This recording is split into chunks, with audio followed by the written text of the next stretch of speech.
Verset 1 à 4 Moïse monte sur le Nebo. Le voyageur Tristram décrit ainsi la vue qui se déroula devant ses yeux depuis le sommet d'une montagne qu'il avait tout lieu de prendre pour le Pisga, le jour était clair. Au sud s'étendait la chaîne des Abarim et de lointains horizons, à l'est la fertile Belka, océan de blé et de prairies allant se perdre jusque dans l'Arabie, à l'ouest la mer Morte, miroir de métal, au-delà de laquelle se dressait le plateau de Jude, avec Hébron, les collines de Bethléem, le mont des Oliviers et l'église qui le surmonte, plus près, la plaine de Jéricho, avec le cours sinueux du Jourdain. Au-delà, ce sommet arrondi, c'était le Garizim, plus loin encore, l'ouverture de la plaine d'Esdraélon, le Carmel et quelque chose comme la mer, au nord-ouest le Tabor, aisément reconnaissable et le mont Gilboa. Le Hermon aux neiges éternelles avait son sommet couvert d'un nuage qui voilait aussi le Liban, mais directement au nord les sombres forêts de Galade étendaient leurs grandes vagues au-dessus desquelles se dressaient ici et là de hardis sommets. Galade jusqu'à. L'énumération suivante est celle des pays que contempla Moïse d'un regard circulaire allant d'abord droit au nord par Galade jusqu'à Dan, puis tournant à l'ouest par les montagnes de Nephtali, revenant au sud par Éphraïm et arrivant à Jude et au Negueb, l'extrémité sud de Canaan, après quoi son regard se porte sur le premier plan, immédiatement au pied du Nebo, l'Araba et la mer Morte, du nord, Jéricho, au sud, Psoar. Tous les noms employés dans cette énumération appartiennent à un temps postérieur à la conquête et celui de Dan, qui ne peut désigner que l'ancienne Laï, au pied du Hermon, doit même être postérieur au temps des juges, Genèse 14.14, voire au verset 10. Verset 5. Verset 5 à 8 morts, ensevelissement et deuil de Moïse. Sur l'ordre de l'Éternel. Cette indication ne porte pas seulement sur le lieu de la mort, mais sur le fait lui-même, car Moïse aurait pu vivre longtemps encore d'après le verset 7. Il en est de même d'Aaron, qui meurt après avoir gravi lui-même la montagne de Hor. Comme l'expression sur l'ordre pourrait se traduire littéralement par « sur la bouche », les rabbins ont tiré de là cette belle pensée que ces deux hommes étaient morts du baiser de l'Éternel. Dans le pays de Moab, ainsi sans avoir mis le pied en Canaan. Verset 6. Et il l'ensevelit. On a traduit aussi « on l'ensevelit », mais notre traduction est plus naturelle, voir la fin du verset. Aaron avait été enseveli par Moïse et Éléazar, Nombre 20.28, Moïse leste par l'Éternel sans doute par le ministère des anges. C'est là un honneur qui compense en quelque manière l'humiliation infligée à ce serviteur de Dieu par son exclusion de la terre promise. Dans la vallée, non dans la vallée du Jourdain, où Dieu aurait transporté son corps, mais dans la vallée dont il a été parlé Nombre 21.20, qui se trouvait sur la hauteur du Pisga, par conséquent près du Nebo, dans la campagne de Moab. Les Juifs ont pensé que Dieu avait accompli cet acte par le moyen de l'archange Michel, de là sans doute la tradition à laquelle fait allusion Jude, verset 9. Il nous paraît probable que l'intention divine a été de soustraire le corps de Moïse à une vénération exagérée et superstitieuse. Verset 8. 30 jours, comme pour Aaron, Nombre 20.29. Verset 9. Verset 9 à 12 conclusion. Verset 10. Ce verset suppose, dans tous les cas, un certain nombre de siècles écoulés entre la mort de Moïse et la rédaction de ce morceau. La critique croit reconnaître dans ce chapitre une compilation des récits renfermés dans les différents documents qui racontaient la mort de Moïse. Versets 10 à 12. L'auteur fait remarquer deux traits qui ont surtout distingué Moïse, l'intimité de sa relation avec l'Éternel, Nombre 12.8, et la puissance des signes qu'il lui a été donné d'accomplir. Conclusion sur le Deutéronome. Ce livre se compose de deux parties bien distinctes, l'une narrative, comprenant le préambule, Deutéronome 1.1 à 5 et la conclusion, chapitres 31 à 34, l'autre, qui renferme tout le reste du livre et contient les trois derniers discours de Moïse. Il n'est pas douteux que la partie narrative a été composée après la mort de Moïse, d'abord parce qu'elle contient le récit de cet événement ainsi que des circonstances qui l'ont immédiatement précédé. Les réflexions renfermées dans les trois derniers versets, il ne s'est jamais élevé en Israël de prophète comme Moïse, supposent des siècles écoutés entre la mort du législateur et la rédaction de ces lignes. Enfin, l'on trouve dans cette partie au moins un document qui paraît rédigé postérieurement au temps de Moïse, la bénédiction du chapitre 33. Quant à la partie centrale, celle des discours, il existe aujourd'hui deux manières de l'envisager. La plus répandue est celle qui y voit l'œuvre d'un auteur postérieur à l'époque de Moïse qui aurait eu le désir bien intentionné de faire pénétrer dans le cœur et dans les muresses du peuple une législation qui n'était guère connue encore que des sacrificateurs et des juges.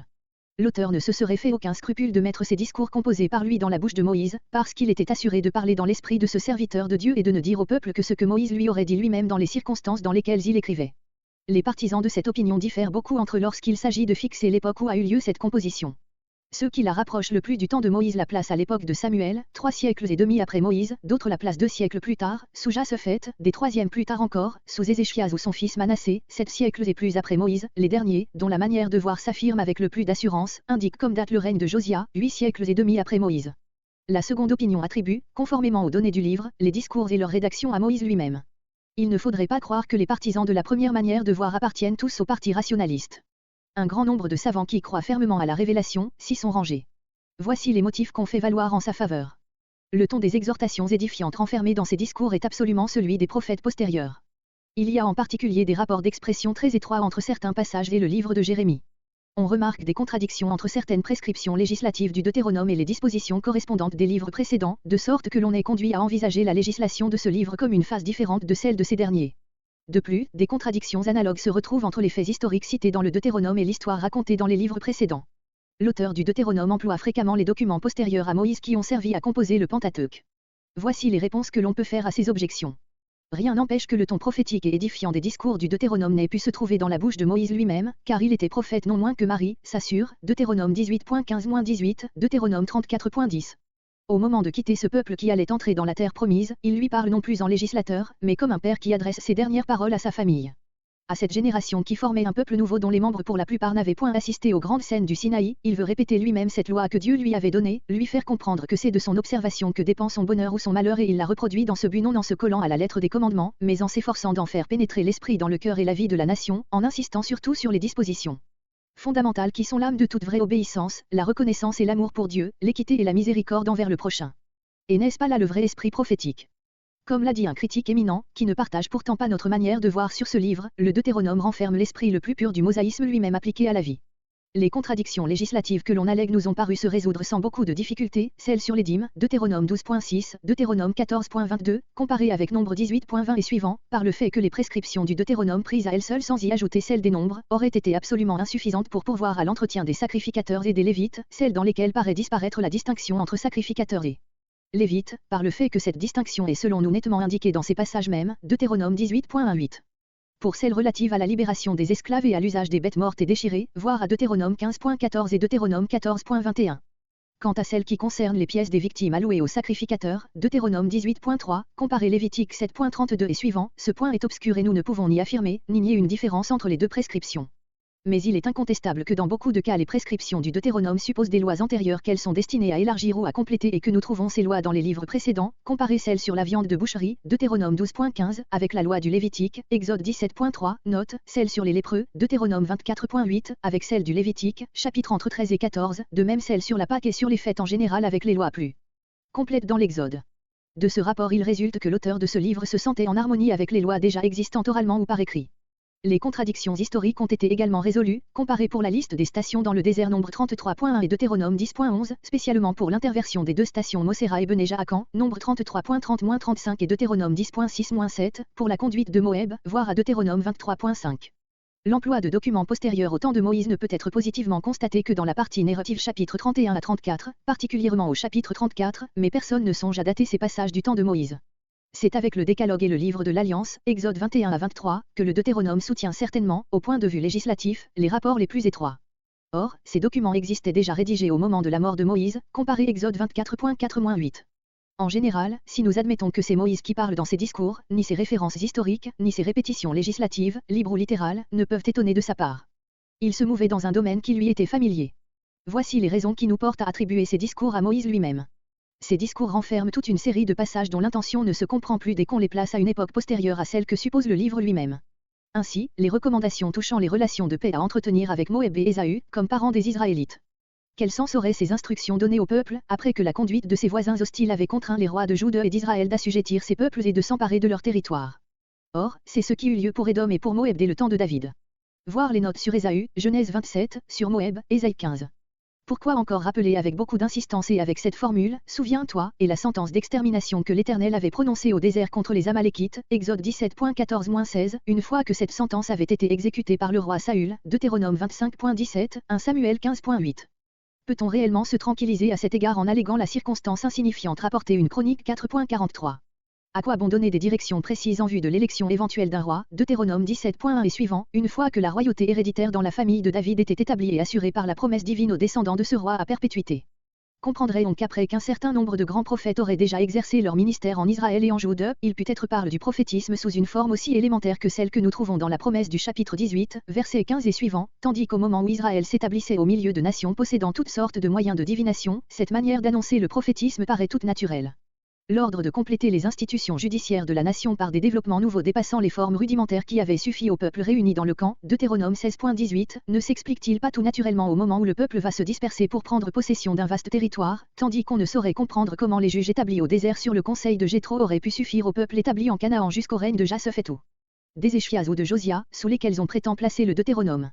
En général, il est un fait qui nous paraît exclure toutes les hypothèses plaçant la composition au temps des rois, c'est l'absence dans ce livre de toute trace non seulement du schisme, mais de la possibilité d'un schisme quelconque, l'unité complète et permanente du peuple est partout supposée soit dans le Cantique, chapitre 32, soit dans la Bénédiction, chapitre 33, soit dans la Loi des rois, chapitre 17.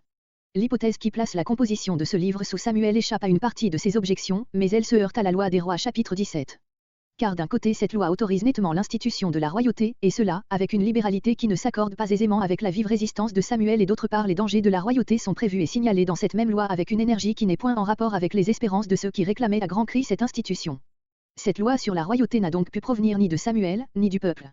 Elle est antérieure à cette situation, elle l'a dominée chacun, au temps de Samuel, a cherché à la tirer de son côté. Ajoutons que si l'on veut faire du style prophétique du Deutéronome une objection contre sa composition par Moïse, cette raison parle également contre sa composition à l'époque de Samuel, qui a précédé de beaucoup celle des prophètes dont nous connaissons les écrits. La supposition la plus généralement admise à cette heure, celle de la composition sous Josia, se rattache au fait remarquable raconté de Rois 22 et de Chroniques 34.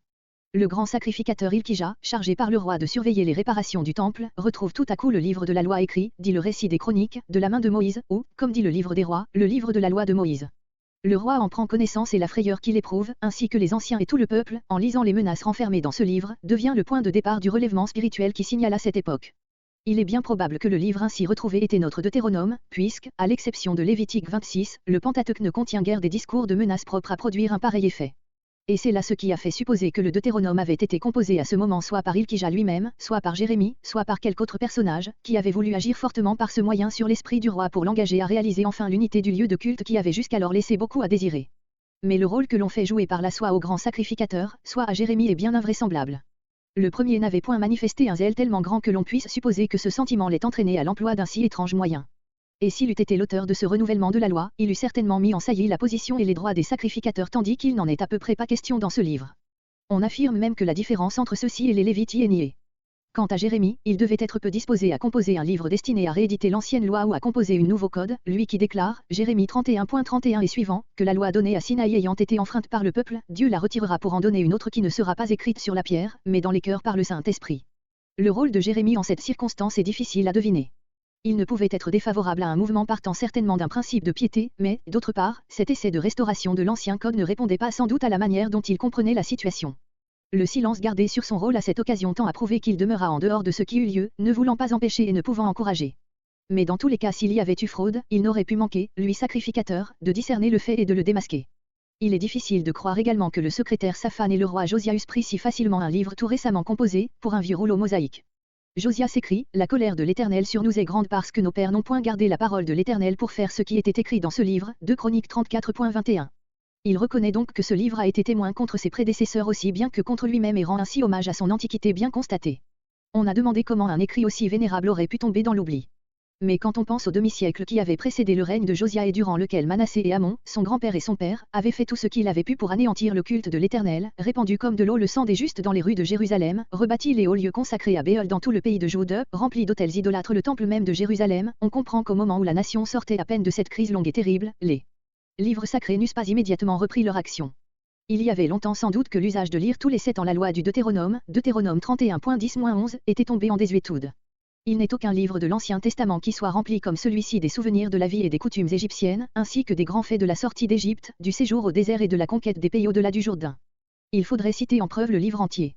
Relevons seulement les allusions aux maladies infectieuses d'Égypte, Deutéronome 7.15, Deutéronome 28.27, Deutéronome 28.35, Deutéronome 28.60, à la manière d'arroser les jardins dans ce pays, Deutéronome 11.10, aux mascarades égyptiennes, Deutéronome 22.5, au travail servile auquel avait été assujetti le peuple en Égypte, Deutéronome 5.15, Deutéronome 15.5 etc., à la destruction de l'armée égyptienne dans la mer Rouge, Deutéronome 11.4, au péché du peuple et d'Aaron dans l'affaire du veau d'or, Deutéronome 9.20, au péché du peuple à Kadès, Deutéronome 9.23, à celui de Moïse à Mériba, Deutéronome 33.8, à la mort d'Aaron, Deutéronome 32.50, à la conduite d'Israël à l'égard d'Ésaü et de Moab, Deutéronome 2.2 et 9, au rôle de Gad dans la marche contre Canaan, Deutéronome 33.20-21, etc., etc.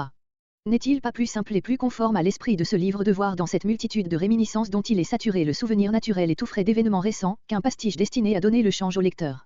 On assure que la bonne foi de l'auteur n'est nullement compromise par la liberté qu'il prend de mettre ses propres exhortations dans la bouche de Moïse afin de leur donner plus de poids auprès de ses contemporains. Admettons qu'il en soit ainsi. Mais l'auteur du Deutéronome va plus loin, il affirme que Moïse écrivit cette loi après l'avoir fait entendre au peuple, Deutéronome 31.9, puis qu'il la donna aux Lévites qui portaient l'arche, en leur ordonnant de déposer le rouleau dans son voisinage, versets entre 25 et 26. Et ce serait cet auteur, lui-même qui inventerait ces actes qu'il met sur le compte de Moïse. Une telle manière de faire ne dépasse-t-elle pas la limite du procédé dont on essayait tout à l'heure la justification et peut-on nier encore qu'elle ne tombe dans le domaine de la fraude? Assurément, nous ne pouvons empêcher personne de croire à la fraude. Mais accepter une supposition si peu conforme à l'esprit du livre admirable dont il s'agit, et cela, malgré toutes les raisons contraires que nous avons alléguées, nul n'a le droit de l'exiger de nous ni de personne. Mais si nous estimons naturel qu'avant de mourir Moïse ait voulu adapter aux besoins de l'intelligence et de la conscience du peuple nouveau qu'il avait devant lui, la législation qu'il avait donnée au désert et qui avait surtout été recueillie et consignée jusque-là en vue des sacrificateurs et des juges, et si cette reproduction, qui se rattachait surtout au livre de l'Alliance et au souvenir personnel du législateur, répond entièrement au caractère général des discours du Deutéronome. Nous ne soutenons point cependant que le livre lui-même soit sorti des mains de Moïse tel que nous le possédons. Nous avons reconnu que la partie narrative porte les marques d'un temps postérieur. Nous avons constaté, touchant les bénédictions du chapitre 33, qu'elles doivent avoir été rédigées, sous la forme où elles sont là devant nous, dans les temps qui suivirent la conquête. Dans les discours même nous avons trouvé des passages qui ne peuvent être que des additions archéologiques postérieures, Deutéronome 2.10-12, Deutéronome 2.20-23, Deutéronome 3.9, Deutéronome 3.11, Deutéronome 3.14. Il n'est donc pas impossible que dans ces mêmes discours soient entrées avec le temps des amplifications édifiantes qui dans ce cas seraient sans doute les parties dans lesquelles on reconnaît de la manière la plus frappante le style des prophètes postérieurs. Comme les discours du Deutéronome devaient être lus tous les 7 ans devant le peuple, il y avait là pour de telles applications édifiantes, des occasions toutes naturelles. Néanmoins nous nous croyons autorisés et même obligés par toutes les considérations que nous avons fait valoir à maintenir l'origine vraiment mosaïque du contenu essentiel des discours qui sont mis ici dans la bouche de Moïse et dont la rédaction lui est attribuée. Moïse se trouve être ainsi le point de départ des différentes branches de la littérature hébraïque. Il en est de lui comme de Luther, qui n'a pas seulement ramené au jour la vraie formule de l'enseignement évangélique, mais qui a été en même temps le créateur de la langue allemande moderne et le fondateur de la poésie et de la musique religieuse dans l'Église protestante d'Allemagne. De même Moïse nous a laissé, avec la plus ancienne législation, les plus anciens morceaux prophétiques et le psaume le plus antique. Une haute supériorité littéraire a été souvent la condition de succès des grandes œuvres historiques.